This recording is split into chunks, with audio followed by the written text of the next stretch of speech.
My name is Cindy Veltens, a plant-based 3D city campaigner from Belgium. Shortly, I will introduce the plant-based 3D and our 3R framework of redirect, relinquish, and restore, along with our 40 suggested proposals for ensuring that our food system is Paris-aligned. Together with Enric Nogueira, our plant-based 3D European city campaigner, we explore how cities are already implementing policies in line with the 40 proposals, and specifically look at the action plans from Edinburgh and Amsterdam, two capital cities which have endorsed the plant-based 3D. We also have with us Ms. Sira Seka on my right, who is part of the delegation of the Minister of Agriculture, Gambia. She's actively collaborating with us to make an impactful change in her country. 33 cities across 10 countries already have endorsed the call for a global plant-based 3D to align the food system to the Paris Agreement and implement best practices in plant-based food policy at the local level. Cities include Los Angeles, West Hollywood, Amsterdam, Edinburgh, and Belfast. Along with these cities, the call for a 3D is edging close to 250,000 people, 3,500 groups and businesses, cultural leaders, including Sir Paul McCartney, and over 100 scientists, including 5 Nobel Prize winners. Our COP29 demand is very simple. We are asking nations to begin negotiating for a global plant-based 3D to add to the UN Paris Climate Agreement to address 1/3 of emissions from the food systems. The proposed 3D comprises 3 core principles: redirect, relinquish, and restore, and 40 detailed proposals. The 3D would redirect resources from animal-based to plant-based food systems, a feasible transition like what's happening in our energy transition.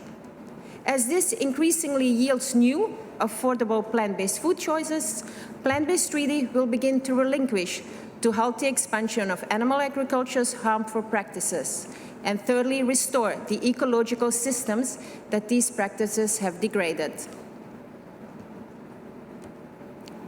We are often asked how a plant-based 3D would look like in action.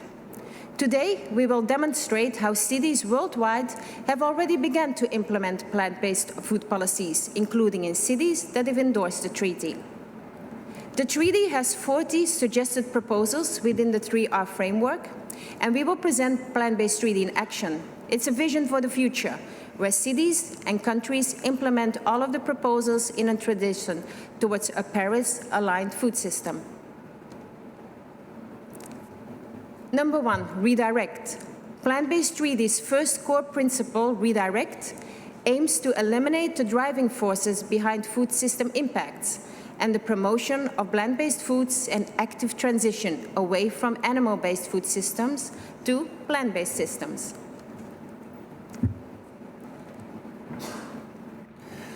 So Edinburgh was the first European capital that endorsed the plant-based 3D in 2023. And following the endorsement, the city spent a year developing a city-wide plant-based 3D action plan, identifying actions they could take in line with the 3R principles and the 40 proposals that those 3Rs comprise. We will now have a closer look at the proposals comprised within these 3R principles and have a better understanding on how these translate into action. We will use the city of Edinburgh and then the city of Amsterdam as 2 case studies to show how these proposals actually can be implemented. You can see proposal 6 on the screen, which is basically about calculating the consumption-based greenhouse emissions and prioritize a switch to plant-based foods and public education in climate action plans. The City of Edinburgh City Council did an impact assessment, and they estimated that food and diet accounted for 23% of the city's consumption-based footprint. More than half of the food emissions came from meat consumption alone. Following the city's endorsement, they developed a city-wide plant-based 3D action plan to prioritize plant-based food and education. Proposal number 8, which is to design information campaigns to raise awareness about the climate and environmental advantages, as well as the health benefits of plant-based food, nutrition, and cooking. The City of Edinburgh Council agreed to annually mark Big January in the City Council office building by promoting a vegan dish of the week throughout January. Proposal number 10, which is transition to plant-based meals in schools, hospitals, nursing homes, prisons, government institutions, universities, and businesses. Edinburgh is engaging with higher education sectors to increase plant-based food in catering provision. All food and drinks provided by council meetings and events include plant-based options. Council offices, restaurants, and cafes must always include plant-based food options, including plant milk. They are piloting a scheme to provide healthy plant-based snacks for activities with young people in libraries. They are also engaging with food service providers to increase plant-based food options in public and private sector. And when new contracts arise, they will ensure that plant-based options are accessible at city festivals and Christmas markets. On proposal number 11, which is to mandate honest labeling of food products, including carbon labeling and cancer warnings labels on all processed meats which have been declared carcinogenic by the World Health Organization. And at the moment, Edinburgh is implementing carbon labeling on menus in the city's universities and schools. Edinburgh are active campaigners urging others to endorse the plant-based treaty. And as you can see on the screen, Edinburgh Council leader Cami Day wrote a letter to all the city Edinburgh Council sisters and twin cities, as well as to metro mayors to encourage them to also endorse the treaty. Then, last year, in March 2023, he participated in the Eurocities Food Cities campaign, encouraging Eurocities to follow Edinburgh's example and endorse the plant-based treaty. Let's now move to the Netherlands, in Amsterdam. Amsterdam became the second European capital to endorse the plant-based treaty in 2024, and that endorsement also included implementation in alignment with the plant-based treaty suggested proposals under R1. Under the proposal 10, we can see a slightly different implementation here. And Amsterdam has pledged to enter a covenant with major employers, public institutions such as hospitals, community centers, and care institutions to ensure that all employees, visitors, and patients can obtain full plant-based meal options in publicly funded institutions from 2024.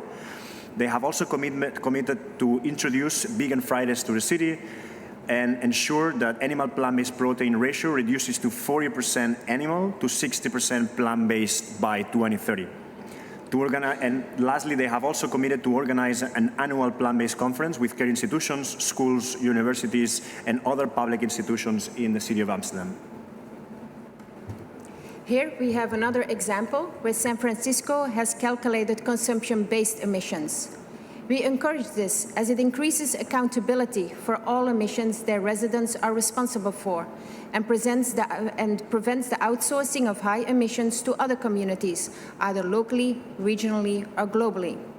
The San Francisco Climate Action Plan, here on the chart, you see it shows a comparison between emissions produced within the city limits and consumption-based emissions inventories, which also include emissions generated outside city borders to produce goods and services for consumption by residents. Under proposal number 8, the plant-based treaty calls for public information campaigns to promote the benefits of plant-based foods.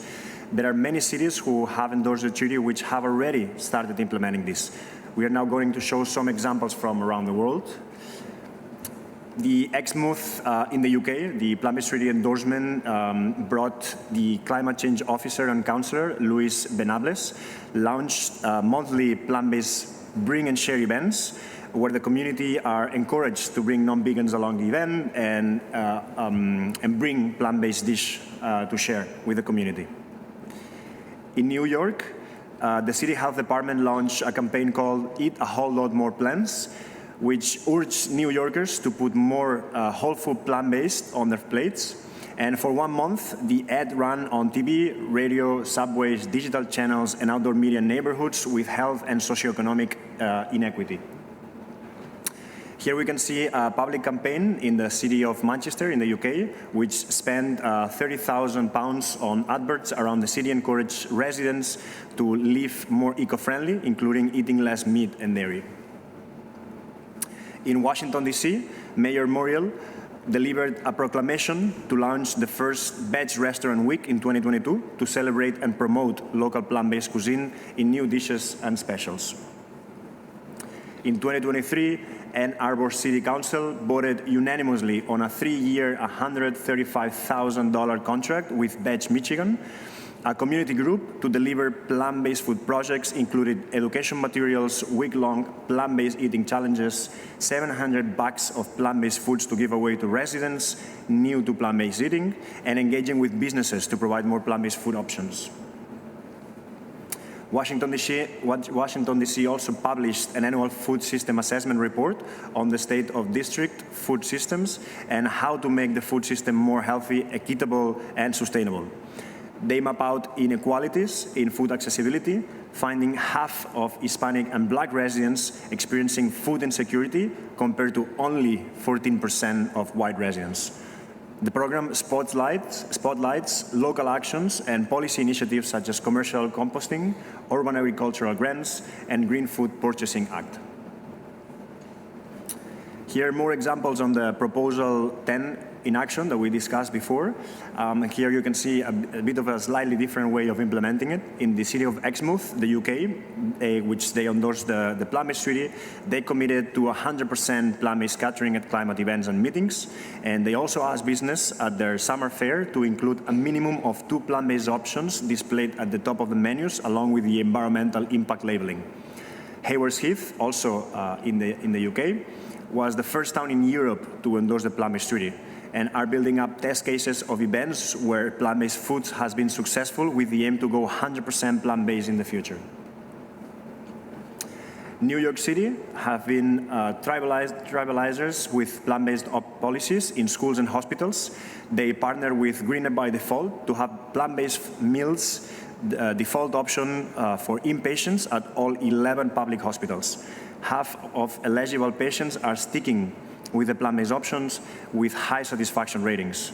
And then when we go to schools, they implemented the campaign Meat-Free Mondays and Plant-Powered Fridays, which have been benefiting 1 million children in the public school system. In Proposal 17, which focuses on supporting farmers in plant-based transition, we have some examples. One is the $2 billion farm retirement scheme, which is being considered by the Irish government to encourage farmers to exit farming and drastically reduce cow numbers to meet greenhouse emissions targets. The German Federal Ministry of Agriculture has launched the Farmers' Opportunity Program, allocating 30 million euros in the federal budget to help farmers transition from animal farming to the production and processing of innovative protein and climate-friendly foods. Plant-based treaty's second core principle is Relinquish. It's about stopping food system impacts getting worse. It is similar to the cause of no new oil and asks for no land use change, including deforestation for the purposes of animal agriculture due to its inefficiency. Here are a few examples how this is playing out. Proposal 23, for example, it relates to stopping deforestation for animal agriculture. In 2025, the importation products linked to illegal deforestation, including meat from areas where forests are cleared for cattle farming, will be banned in the EU. Proposal 27, no new large-scale industrial fishing vessels. In Lyme Bay, Dorset, UK, bottom trawling has been banned. In the decade that followed, the number and diversity of species increased in the bay. Marine conservationists say Lyme Bay's approach should be replicated because it outright bans destructive bottom trawling, setting it apart from most other marine protection areas. Plant-based treaty third core principle, Restore, is actively healing ecosystems from land that's freed up through dietary shifts. Rewilding will help us build resilience, mitigate climate change, and improve biodiversity. Here are a few examples how this is playing out. For example, Lambert's Council in the UK, they endorsed the plant-based treaty and included the promotion of plant-based foods as a key element in their food poverty and insecurity action plan, as well as their broader work on food and health. This includes continuing to deliver programs that promote and improve accessibility to plant-based foods. An example from this is fruit and vegetable intake is promoted to children and their families through school-based activities.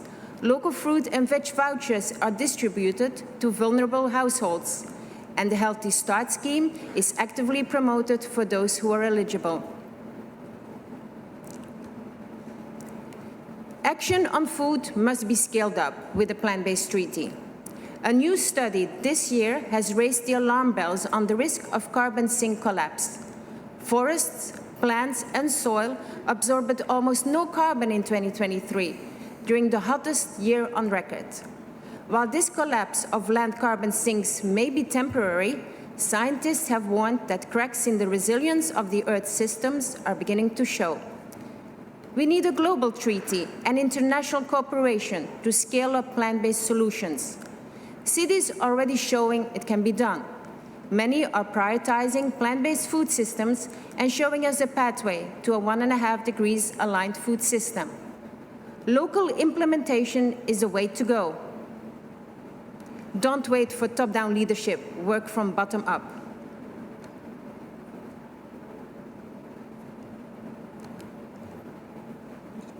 Yeah. Sarah, we would like to give you the floor to help us out here. Thank you, Cindy. Thank you, Enric. Good afternoon. My name is Sarah Seka from the Gambia as the lead negotiator for agriculture and the CEO of Endorse Excellence. Is an NGO that was created in 2020, both in the United States and in the Gambia, supporting and promoting inclusive education. And when we talk about inclusive education, we are looking at climate education, we are looking at agriculture, we are looking at girls' education, women, vulnerable women, and our local communities.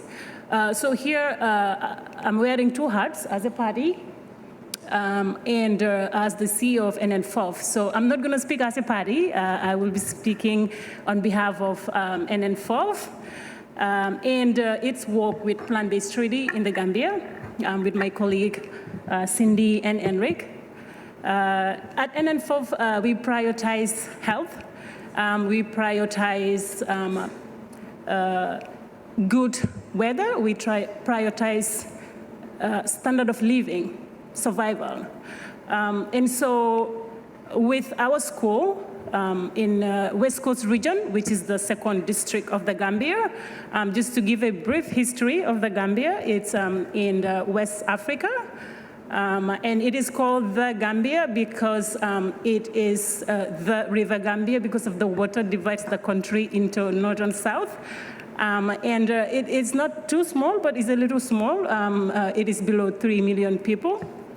And it's also very diverse. And, you know, we work every day in making sure that our citizens are getting what we need to handle climate crisis, as we are one of the most vulnerable in the continent. And so at our school in the second district, also the second region, Dasilamen is the village and is in West Coast region. Right now we are growing what we are feeding our children. In Gambia, we're also blessed with the fertile land. It's one of the fertile lands in the region. Of course, with the effects of climate change, with the change in like the tropical seasons, the rain, with the droughts, that also makes it difficult and then the vulnerable. But just this season, our farms, we just harvested. And so our children will be eating what we grow, getting their protein, getting their grains. And so thanks to my colleague Cindy, you know, we did a lot of work over there. And so NN4 was one of the, or maybe the only NGO as of now that endorsed a plant-based treaty. Also, talking about the city, we have a city in West Coast region that also value and really working towards effective agro-forestry for sustainable development. And I know also we have a very good agro-forestry strategic plan as a country. So really working with on aligning that and making sure we are growing what we eat and eating what we grow, and then we are staying healthy. We are growing trees that also are friendly to our environment, that is hopefully going to bring our temperature down as we experience extreme heat, we experience droughts, and you name it. And so we are doing that community work. And then, so presently, obviously, there are a lot of people involved, a lot of NGOs, a lot of cities, and so just looking into best possible practice to make sure we are keeping our people healthy by going in for more effective and sustainable food systems as we speak. Thank you so much, Cindy. I will not go much, and then I can answer also questions as far as that part goes. Thank you. Thank you, Sarah. Yeah. And just to finalize, we wanted to conclude with a message that at this point seems like a broken record, but climate breakdown is happening in front of our eyes. And literally, we are very much approaching the point of no return. And we are very much aware that food systems, food and agriculture is a sensitive issue.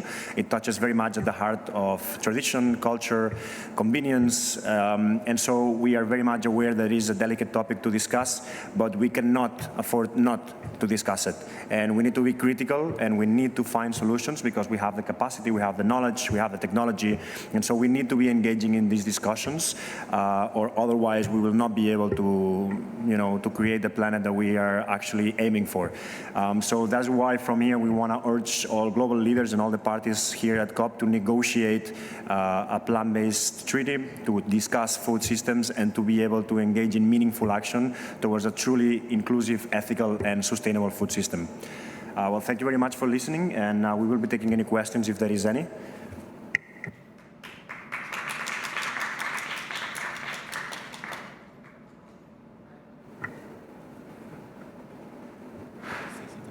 Thank you so much. Thank you so much for this very cool presentation, and also I really hope that it's going to happen, so keep on going. I have a question. So I've been so far to 2 COPs, and both times the menu was always meat heavy. So actually it's very difficult to find vegan or vegetarian options here. They run out very fast.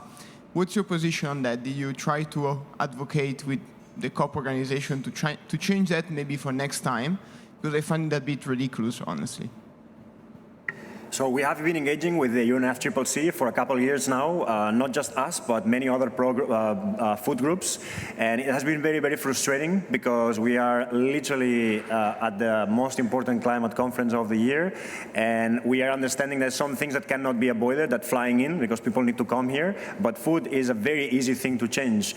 And we have seen in conferences how time and time again, there is no options, as you said, very little options, and we're not asking people to go fully plant-based. You just have lunch or maybe like some snack. That's all we're asking for, really. And for us, we understand that UNFCCC is a governmental organization, but it is supposed to be leading by example, and it is not doing so. And it is very frustrating because there doesn't seem to be any way to shift in that direction. And some of the messages that we've been receiving is that they are accommodating to people's demand, which is also quite frustrating to see that people that come here that's supposed to be wanting to engage in climate action are not asking for it. So in Spain we say that it's the dog that it's eating its own tail, So it's a bit frustrating. We will keep engaging it like that, but yeah, to be honest, we don't understand why. We understand why, because it's a very easy change, and food can also be made inclusive for everybody, can be made very healthy, and can be made sustainable very easily. So, but we will keep doing that, and hopefully one day it will change. But yeah, thank you for your question.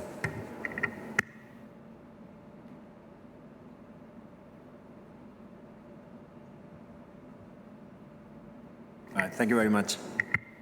Thank you.